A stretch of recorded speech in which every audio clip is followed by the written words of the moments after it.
August 2 ఆదివారం రోజున సికింద్రాబాద్లోని ఉజ్జయిని మహంకాళికి సంబంధించినటువంటి బోనాల జాతర నిన్న ఘనంగా అయితే జరిగింది.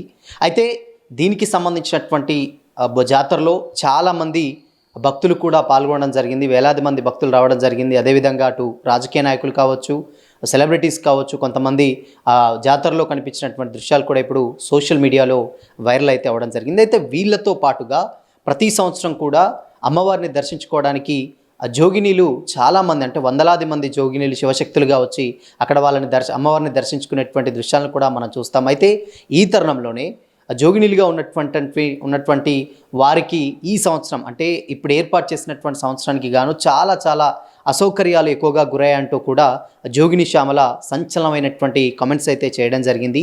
చాలామంది, అంటే వేలాది మంది ఉన్నటువంటి శివశక్తులకు కేవలం 5 పాసులే ఇస్తామని కూడా చెప్పడం జరిగింది. సో 5 పాసులు ఎటు సరిపోవు, సో అందుకోసమని చాలా అసౌకర్యాలకు మేము గురయ్యామంటూ కూడా ఆవిడ కామెంట్స్ ఇవ్వడం జరిగింది. అయితే దాంతో పాటుగానే ఉన్నటువంటి 5గురిని కూడా, ఎవరైతే బాగా ఫేమస్ అయినటువంటి 5గురు జోగినీలు, కనీసం వారికైనా ఒక సెక్యూరిటీకి సంబంధించినటువంటి విధానాన్ని ప్రవేశపెట్టి సెక్యూరిటీ ఏర్పాటు చేయమని కూడా మేము అక్కడ పోలీసు అధికారులను కూడా కోరాం. వాళ్ళు కూడా స్టిల్ ఇప్పటివరకు కూడా ఎలాంటి సెక్యూరిటీ కూడా ఏర్పరచడం లేదంటూ కూడా ఆవిడ చెప్పడం జరిగింది. దాని ద్వారా అమ్మవారిని దర్శించుకునేటువంటి టైంలో సాధారణమైనటువంటి భక్తుల మధ్య చాలా అసౌకర్యాలు గురి అవుతూ అమ్మవారిని దర్శించుకోవాల్సినటువంటి పరిస్థితి ఏర్పడ్డదంటూ కూడా శ్యామల సంచలనమైనటువంటి కామెంట్స్ అయితే చేయడం జరిగింది. అయితే జోగినీలు అంటే ఇంట్లో ఉన్నటువంటి ఆడపిల్ల ఏడిస్తే ఇంటికి మంచిది కాదన్నట్టు, జోగినీలు ఏడిస్తే రాష్ట్రానికే మంచిది కాదంటూ కూడా ఒక షాకింగ్ కామెంట్స్ అయితే శ్యామల చేయడం జరిగింది. అయితే వీటితో పాటుగా చాలా రకాలు, అంటే 5 పాసులు ఎలా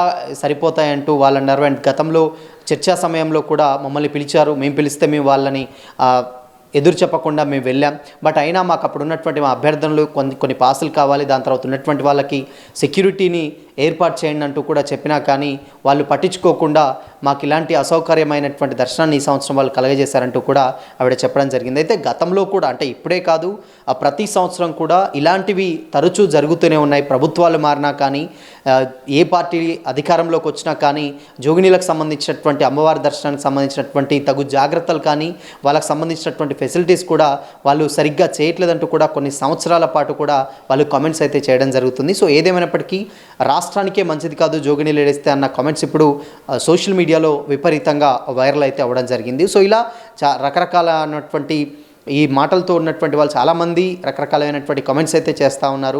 వాళ్ళు చెప్పింది కూడా కరెక్టే. చాలామంది శివశక్తులుగా వచ్చినప్పుడు వాళ్ళకి దర్శనం చేసుకోవాల్సినటువంటి బాధ్యత వాళ్ళ మీద అంటారు, వాళ్ళు కామెంట్ చేస్తున్నారు. కొంతమంది మాత్రం భక్తుల సంఖ్య ఎక్కువగా రద్దీ అయినటువంటి టైంలో మేజర్గా వాళ్లకు ఇబ్బంది అవుతున్నటువంటి ఉద్దేశంతో వీరిని కూడా కొంచెం అట్లాంటి ఇబ్బందులు కాకుండా విఐపీస్ కనుక వచ్చినప్పుడు కూడా సెక్యూరిటీ రీజన్స్ వల్ల వీళ్ళని ఇబ్బంది పెట్టేటువంటి దాఖలాలు కూడా ఉంటాయని కూడా వాళ్ళు చెప్పడం జరుగుతుంది. అయితే ఈరోజు ఏదైతే ఇదిలా జోగిని శ్యామల అలా కామెంట్స్ పక్కన పెడితే, ఈరోజు అంటే తెల్లారంటే సోమవారం భవిష్యవాణి చెప్పడం జరిగింది. అయితే భవిష్యవాణి చెప్పిన దాంట్లో కూడా చాలామంది భక్తులు వెయిట్ చేస్తూ ఉంటారంటే ఈ సంవత్సరం ఏం జరగబోతుంది, ఏంటి ఈ సంవత్సరం ఎలా ఉండబోతుంది అంటూ కూడా చాలామంది చెప్తూ ఉంటారు. అయితే ఇప్పుడు రంగంలో చెప్పినటువంటి విషయాలను చూసుకున్నట్లయితే ఎక్కువగా అగ్ని ప్రమాదానికి సంబంధించినటువంటి యాక్సిడెంట్లు చాలా ఎక్కువగా జరుగుతూ ఉంటాయి.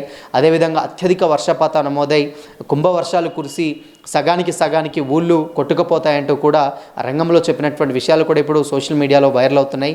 ఇవి మేజర్గా వర్షాలు అనుకున్నంత కంటే ఇంకా ఎక్కువగానే వస్తాయి. దానికి తోడు అక్కడ అగ్నిపర్వతాలు కూడా ఎక్కువగానే సంభవించేటువంటి ప్రమాదం ఉంటుందంటూ కూడా ఆ రంగంలో చెప్పడం జరిగింది. అన్ని సంవత్సరాలు వేరు, ఈ సంవత్సరం వేరు, కొంచెం ఇబ్బంది తలెత్తేటువంటి పరిస్థితులు కూడా ముందు ఉంటాయంటూ కూడా ఆవిడ చెప్పడం జరిగింది. సో మేజర్గా ఇది, అంటే ఏంటంటే సికింద్రాబాద్లో జరిగేటువంటి బోనాలు ఎప్పుడు అయినా అది చాలా ఫేమస్. అది రాజకీయ నాయకులు కావచ్చు, అటు సెలబ్రిటీస్ కావచ్చు, సాధారణమైన భక్తులు కావచ్చు, ఇలా వేలాది మంది భక్తులు వచ్చి అక్కడ అమ్మవారిని దర్శించుకుంటారు.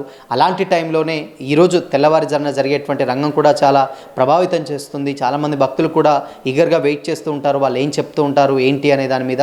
ఒక 2 ప్రమాదాలకు సంబంధించినటువంటిగా ఎక్కువగా మేజర్గా హైలైట్ అవుతూ చెప్తా ఉన్నది. ఒకటి అగ్నిపర్వత ప్రమాదాలు, అదేవిధంగా వర్షాల కంటే అటు అగ్ని ఇటు వర్షాలు 2 ఉన్నటువంటి విపత్తుల కారణంగా ఎక్కువగా నష్టం వాలేటటువంటి సమాచారం కూడా ఉందంటూ కూడా వాళ్ళైతే చెప్పడం జరుగుతుంది. సో ఇది మొత్తంగా అటు జోగినీలు కావచ్చు, నిన్న జరిగినటువంటి ఏర్పాట్లలో కొంచెం అవకతవకలు జరగవచ్చు. బట్ ఇన్ కేస్ ముందైనా ఇలాంటి ఇబ్బందులు తలెత్తకుండా జోగినీల పట్ల కొంచెం వాళ్ళు ఏదైనా ఉంటే ప్రాపర్గా డీల్ చేయండి, లేకపోతే కొంచెం ఇంపార్టెన్స్ ఇచ్చి జనరల్గా ఒక దర్శనం ఏర్పాటు చేసేటువంటి ప్రయత్నాలన్నా చేయించండి, కానీ ఇలా అవమానించకండి, వాళ్ళు ఏడిస్తే రాష్ట్రానికే బాగుండదు అన్నటువంటి కమెంట్స్ ఇప్పుడు జోగిని శ్యామల కమెంట్స్ ఇప్పుడు రాష్ట్ర వ్యాప్తంగా సంచలనంగా మారాయి.